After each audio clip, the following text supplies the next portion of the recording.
جو مجھ پر 10 مرتبہ درود پاک پڑھے اللہ عز و جل اس پر 100 رحمت نازل فرماتا ہے۔ صلو علی الحبیب صلی اللہ تعالی علی محمد صلی اللہ علیہ وسلم۔ تاجدار مدینہ صلی اللہ علیہ وسلم نے صحابہ کرام سے استفسار فرمایا، یعنی پوچھا کہ تم میں مفلس کون ہے؟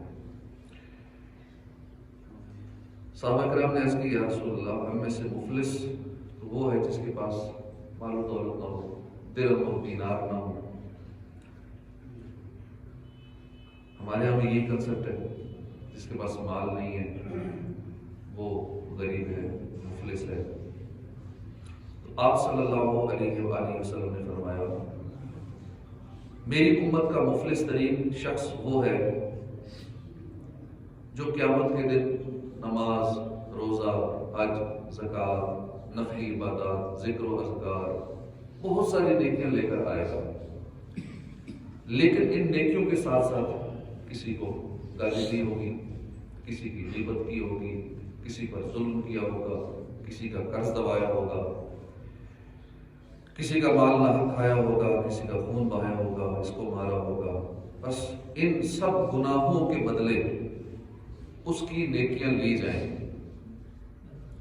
اگر اس کی نیکیاں ختم ہو جائیں اور مزید حقدار باقی ہیں تو بدلے میں ان مظلوموں کے گناہ اس کے سر پر ڈال دیے جائیں، پھر ظالم شخص کو جہنم میں ڈال دیا جائے۔ یاد رہے کہ ہم ظالم سمجھتے ہیں کہ قاتل ہے، ڈاکو ہے، مار دھاڑ کرنے والا، ہم اسی کو ظالم سمجھتے ہیں، بلکہ جس نے بظاہر کسی کی تھوڑی سی بھی حق تلفی کی، مثلا کسی کا 1 آدھ روپیہ ہی دبا لیا، مذاق اڑا کر، بلا اجازت شریف، ڈانٹ ڈپٹ کر، غصے میں گور کر دل دکھایا، وہ بھی ظالم ہے۔ اب یہ جدا بات ہے کہ اس پر اس طرح کے ظلم ہوئے، اس مظلوم نے بھی اس ظالم کی بعض حق تلفیاں کی ہوں گی، اس صورت میں دونوں ایک دوسرے کے حق میں جدا جدا معاملات میں، ظالم بھی ہیں، مظلوم بھی۔ حضرت سیدنا عبداللہ انیس رحمۃ اللہ علیہ فرماتے ہیں کہ اللہ عز و جل قیامت کے دن ارشاد فرمائے گا، کوئی دوزخی دوزخ میں اور کوئی جنتی جنت میں داخل نہ ہو جب تک وہ حقوق العباد کا بدلہ ادا نہ کرے، یعنی جس کسی کا حق جس کسی نے دبایا ہو اس کا فیصلہ ہونے تک دوزخ یا جنت میں داخل نہ ہوگا۔ ہے اللہ ہم سب مسلمانوں کو ایک دوسرے کی حق تلفی سے بچا، اور اس سلسلے میں جو کچھ کوتاہیاں تک ہو چکی ان سے سچی توبہ کرنے اور انہیں آپس میں معاف کروا لینے کی توفیق عطا فرمائے۔ نیکیوں کا سیزن ہے، رمضان میں خوب نیکیاں بھی کرنی ہے، اور کہیں ایسا نہ ہو کہ نیکیاں کرتے رہے، پورا مہینہ عبادات کرتے رہیں، نیک اعمال کرتے رہیں، اور قیامت والے دن یہی نیکیاں ہم کسی اور کو دے دیں۔ یعنی ہم کسی کے لیے نیکیاں کر رہے ہوں، کس کے لیے؟ جس کو تنگ کیا، اس کے لیے نیکیاں کر رہے ہیں جس کی غیبت کر رہے ہیں۔ اب ہمیں جس میں غصہ ہوتا ہے نا، اس کی غیبت کرتے ہیں، غصہ ہو تو اس کا تو نقصان کیا جاتا ہے، آپ اس کا فائدہ کر رہے ہیں، اس کی غیبت کر کے اپنی نیکیاں اس کو دے رہے ہیں، اس کو مفت میں نیکیاں مل رہی ہیں، بغیر کچھ کیے مل رہی ہیں، اور روز قیامت اس کے گناہ اپنے سر پڑیں گے۔ ہاں، اگر زیادہ ہی کسی کا فائدہ کرنا ہے تو اپنے قریبی کی غیبت کرو، جس سے زیادہ محبت ہے، چلو اپنی نیکیاں کسی اپنے کو جائیں گی، کسی پیارے کو جائیں گی، تو غیبت نہیں کرنی چاہیے۔ اسی طرح دیگر گناہ جو بندہ کرتا ہے، کسی بھی ظلم کرتا ہے، تو اپنی نیکیاں وہ اس کے لیے کر رہے ہیں۔ یہ اتنی مشقت، گھر سے آنا، نماز پڑھنا، روزے رکھنا، سارا دن بھوکا پیاسا رہنا، اور یہ کسی کے لیے کر رہے ہیں، ہم اپنے لیے کریں یہ سارے کام۔ جب اتنی مشقت برداشت کر رہے ہیں تو کیوں ہم یہ نیکیاں کسی اور کو دیں؟ تو قیامت والے دن مفلس وہی ہوگا جس کے پاس نیکیاں ختم ہو جائیں گی۔ سیدنا عبداللہ بن مسعود سے روایت ہے، نبیوں کے سلطان رحمت عالمیان صلی اللہ علیہ وآلہ وسلم کا فرمان جنت نشان ہے، جس کو رمضان کے وقت موت آئی وہ جنت میں داخل ہوگا، اور جس کو موت یوم عرفہ یعنی 9 ذو الحجۃ الحرام کے وقت آئی وہ بھی جنت میں داخل ہوگا، جس کی موت صدقہ دینے کی حالت میں آئی وہ بھی جنت میں داخل ہوگا۔ اللہ کی راہ میں خرچ کرنا، صدقہ دینا، مساجد میں، مدارس میں تعاون کرنا کتنی بڑی فضیلت ہے، جنت کی بشارت ہے کسی کے لیے۔ سیدنا انس بن مالک رضی اللہ عنہ سے روایت ہے کہ ماہ رمضان میں مردوں سے عذاب قبر اٹھا لیا جاتا ہے، حضرت سیدتنا عائشہ صدیقہ رضی اللہ عنہا سے روایت انبیاء کے سردار صاحب معراج صلی اللہ علیہ وسلم کا ارشاد بشارت بنیاد ہے. روزے کی حالت میں جس کا انتقال ہوا، اللہ عز و جل اس کو قیامت تک کے روزوں کا ثواب عطا فرماتا ہے. اب ہمارے مرنے کے بعد کتنے رمضان آئیں گے کیا پتہ قیامت کب آنی ہے، اس میں اب سینکڑوں سال لگنے ہیں، کتنے سال لگنے ہیں ہمیں کچھ نہیں پتا.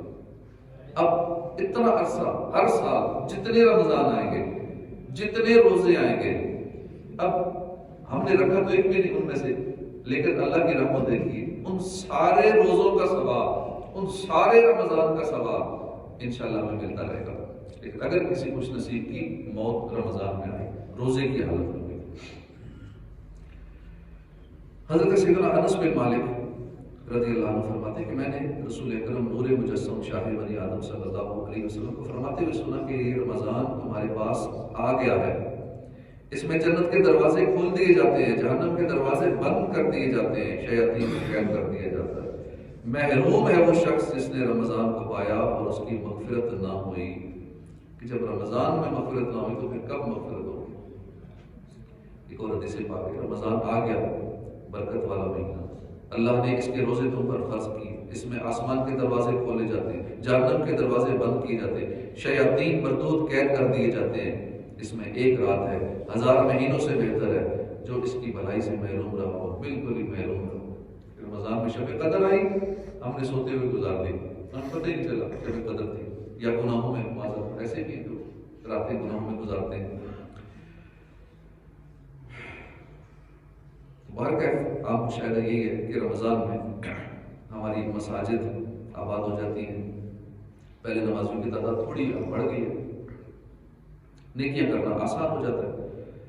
اور اتنا ضرور ہے کہ ماہ رمضان میں گناہوں کا سلسلہ پہلے کی نسبت کچھ کم ہو جاتا ہے، لیکن پھر بھی ہوتا ہے. رمضان کے رخصت ہوتے ہی شیطان آزاد ہو جاتے ہیں، شیطان آزاد کر دیے جاتے ہیں اور گناہوں کا زور پھر بڑھ جاتا ہے، مسجدیں ویران ہو جاتی ہیں. بخارا میں ایک مجوسی رہتا تھا، آتش پرست. ایک مرتبہ رمضان میں وہ اپنے بیٹے کے ساتھ مسلمانوں کے بازار سے گزر رہا تھا. اس کے بیٹے نے وہ چیز کھانی شروع کر دی سب کے سامنے. مجوسی نے دیکھتے ہی ایک تماچا رسید کیا، ڈانٹتے ہوئے کہا تجھے رمضان کے مہینے میں مسلمانوں کے بازار میں شرم نہیں آتی، تم کھا رہے ہو.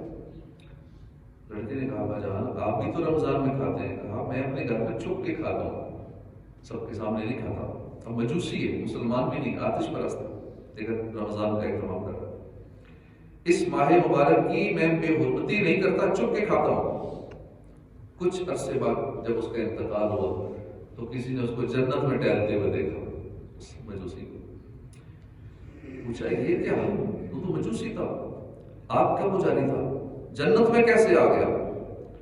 کہنے لگا واقعی میں مجوسی تھا، لیکن جب موت کا وقت قریب آیا اللہ نے احترام رمضان کی وجہ سے مجھے ایمان کی دولت عطا فرمائی اور مجھے جنت سے مشرف فرمایا.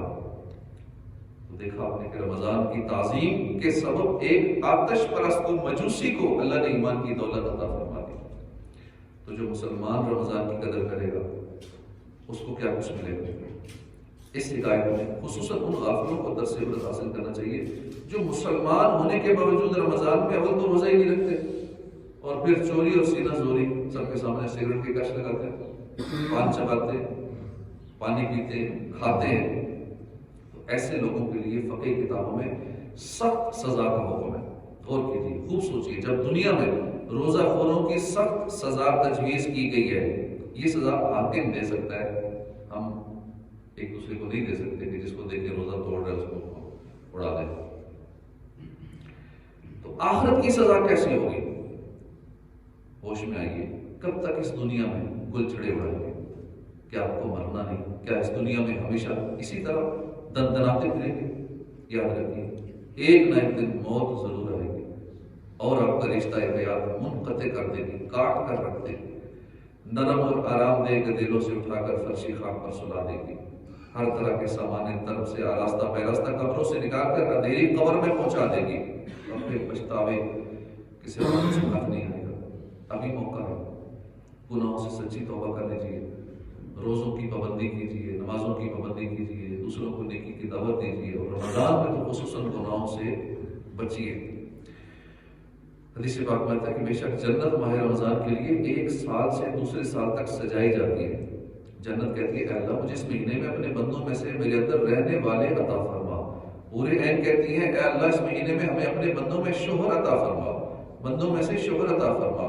حضور نے فرمایا جس نے اس ماہ میں اپنے نفس کی حفاظت کی، نہ تو کوئی نشہ آور شے پی، نہ ہی کسی مومن پر بہتان لگایا، نہ اس ماہ میں کوئی گناہ کیا، تو اللہ عز و جل ہر رات کے بدلے اس کا 100 حوروں سے نکاح کروائے گا، اور اس کے لیے جنت میں سونے، چاندی، یاقوت، زبرجد ایسا محل بنائے گا کہ ساری دنیا جمع ہو جائے اور اس محل میں آ جائے تو اس محل کی اتنی ہی جگہ گھیریں گے جتنی بکریوں کا ایک باڑا دنیا کی جگہ گھیرے۔ اور جس نے اس ماہ میں کوئی نشہ آور شے پی، کسی پر بہتان لگائے، اس ماہ میں کوئی گناہ کیا، اس کے 1 سال کے اعمال برباد کر دیے جاتے ہیں۔ بس تو ماہ رمضان کے اپنی کوتاہی کرنے سے ڈرو، کیونکہ یہ اللہ کا مہینہ ہے۔ اللہ نے تمہارے لیے 11 مہینے کر دیے، ان میں نعمتوں سے لطف اندوز ہو اور لذت حاصل کرو، اور اپنے لیے 1 مہینہ خاص کر لیا۔ بس تم ماہ رمضان کے معاملے میں ڈرو۔ اسی طرح مومن پر بہتان کے حوالے سے حدیث پاک ہے جو کسی مومن کے بارے میں ایسی چیز کہے جو اس میں نہ ہو، تو اللہ عز و جل اس بہتان تراش کو اس وقت تک ردغت الخبال میں رکھے گا جب تک کہ وہ اپنی کہی ہوئی بات سے نکل نہ جائے۔ یہ ردغت الخبال جہنم میں وہ جگہ ہے جہاں سارے دوزخیوں کی خون اور پیپ اکٹھی ہوتی ہے، وہاں اس کی سزا ہوگی جو کسی پہ بلیم لگائے گا، کسی پہ الزام لگائے گا۔ عبداللہ محدث دہلوی رحمۃ اللہ علیہ اس حدیث پاک کے اس حصے یہاں تک کہ وہ اپنی کہی ہوئی بات سے نکل جائے، اس کے تحت فرماتے ہیں اس سے مراد یہ ہے کہ جس عذاب کا وہ مستحق ہو چکا ہے اسے بھگتنے کے بعد پاک ہو جائے۔ کتنی سخت سزائیں رمضان میں گناہ کریں گے، ہمیں گناہوں سے بچنا چاہیے، ٹھیک ہے۔ نیک اعمال زیادہ نہیں کر سکتے، غفلت میں دن گزر رہے ہیں، سوتے ہوئے ٹائم گزر جاتا ہے، تلاوت کثرت سے نہیں کر پاتے، ذکر و درود جو سوچتے ہیں کتنا کریں گے نہیں کر پاتے، بڑا تیزی سے وقت گزر جاتا ہے، ہمارے وقت میں برکت بھی نہیں ہے۔ اللہ والوں کے وقت میں برکت ہوتی ہے، وہ کم وقت میں بہت کچھ کر لیتے ہیں۔ دعا بھی کرنی چاہیے اللہ میرے وقت میں برکت عطا فرما کہ میں اسی 24 گھنٹے کے اندر اندر اپنی نیند بھی پوری کر سکوں، کھانا پینا بھی، ذریعہ معاش بھی، اپنی جاب، نوکری، کاروبار یہ بھی، اور ساتھ یا اللہ میں عبادت بھی کر سکوں، تلاوت بھی کر سکوں، ذکر و درود بھی کر سکوں، میں نفل بھی پڑھ سکوں، یا اللہ اتنی برکت دے کہ میں یہ سارے کام کر سکوں۔ اور باقی اللہ والے کرتے ہیں، علم دین بھی سیکھتے ہیں۔ ہم غور کریں، لسٹ بنائیں، نہ فرض علوم سیکھنے کا ٹائم بچا، نہ ادھر سے نیند پوری ہوئی، یا پھر دیروں کی پوری کیا ایکسٹرا ہو جاتی ہے نیند، ویسے 7-8 گھنٹے سوتے ہیں، رمضان میں 10-10 گھنٹے سوتے ہوں گے، لیکن وہ جن کی جاب نہیں یا فارغ ہے اس طرح کے لوگ، اب جاب والا تو مجبوری ہے، اس نے جانے ہی ڈیوٹی پہ، یہ جو کاروبار کر رہا ہے اس کی مجبوری ہے، لیکن غفلت میں جو وقت گزرا ہے اس کا اگر آپ حساب لگائیں، اکاؤنٹیبلٹی کریں روزانہ رات کو سونے سے پہلے کہ آج دن بھر میں نے کیا کیا، اتنی تلاوت کرنی چاہیے تھی وہ تو اتنی ہو پائی یا پھر فرض ہو ہی نہیں، اتنا میں نے ذکر و اذکار کرنا تھا وہ بھی رہ گیا، اتنے وظائف پڑھنے تھے وہ بھی نہیں ہو سکے، اتنے تو رہ گئے، میرے تلاوت اتنی کرنی تھی وہ بھی رہ گئی، درود پاک اتنے پڑھنے تھے وہ بھی رہ گئے۔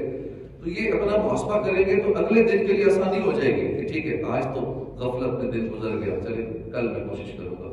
تو یوں روزانہ اپنا محاسبہ کریں گے تو انشاءاللہ آہستہ آہستہ عادت بن جائے گی، اپنے وقت کو صحیح طور پہ یوٹیلائز کر پائیں گے، ٹائم مینجمنٹ پھر صحیح ہو سکے گی۔ ٹائم مینجمنٹ کے لوگ کورسز کرتے ہیں، لیکچر سنتے ہیں، موٹیویشنل اسپیکرز کی باتیں سنتے ہیں، ٹائم مینجمنٹ ہر ایک اپنی تھیوری بیان کرتا ہے، تو ہمیں بھی ٹائم مینجمنٹ کرنی پڑے گی، ہمیں اپنے ایک ایک سیکنڈ، ایک ایک گھڑی کا حساب رکھنا پڑے گا۔ اب تو سیکنڈ کے بھی کتنے آگے ٹکڑے ہو گئے، نینو سیکنڈ تو مائکرو سیکنڈ، تو اس کے بھی یوٹیلائز کیا جا رہا ہے کہ ایک ایک سیکنڈ کے اندر گوگل کی more than 90,000 کی سرچز ہوتی ہیں، ایک سیکنڈ میں 90,000 کام کر رہے ہیں ایک گوگل کا سرچ انجن، ایک سیکنڈ میں 90,000 کام، ہم ایک سیکنڈ میں کتنے کام کر رہے ہیں غور کریں۔ حالانکہ انسان کی بنائی ہوئی یہ ساری چیزیں، یہ مشین ہے، یہ آرٹیفیشیل انٹیلیجنس، یہ اے آئی، یہ سارا سسٹم انسان کا بنایا ہوا ہے، لیکن وہ کتنا کام کر رہے ہیں، ہم کتنا کام کر رہے ہیں۔ حالانکہ انسان کا دماغ تیز ہے، اللہ نے ایسے اس میں کمالات رکھے انسانی دماغ میں، ہم یوز نہیں کرتے، اپنے وقت کا صحیح استعمال نہیں کرتے، اپنے منٹس کو، سیکنڈز کو ہم تو گھنٹوں اور دنوں کے حساب سے ٹائم ویسٹ کر دیتے ہیں، زندگی کے کئی سال ضائع کر دیتے ہیں، بڑھاپا آتا ہے تو پھر ہوش آتی ہے ساری زندگی وقت ضائع کر دیا، اب صرف پچھتاوا رہ جاتا ہے، بندہ کچھ کر نہیں پاتا، جسم کمزور، بیماریاں لگی ہوتی ہیں، نہ جانے کیا کیا مسائل، فیملی میٹرز الگ ہیں، اولاد کے مسائل الگ ہیں، طرح طرح کی ٹینشنیں ہیں، تو اپنی ساری توجہ پھر دنیاوی ٹینشنوں کی طرف ہی رہتی ہے، پھر بندہ آخرت کی عبادات سے، آخرت کے معاملات سے، آخرت کی تیاری سے غافل ہو جاتا ہے۔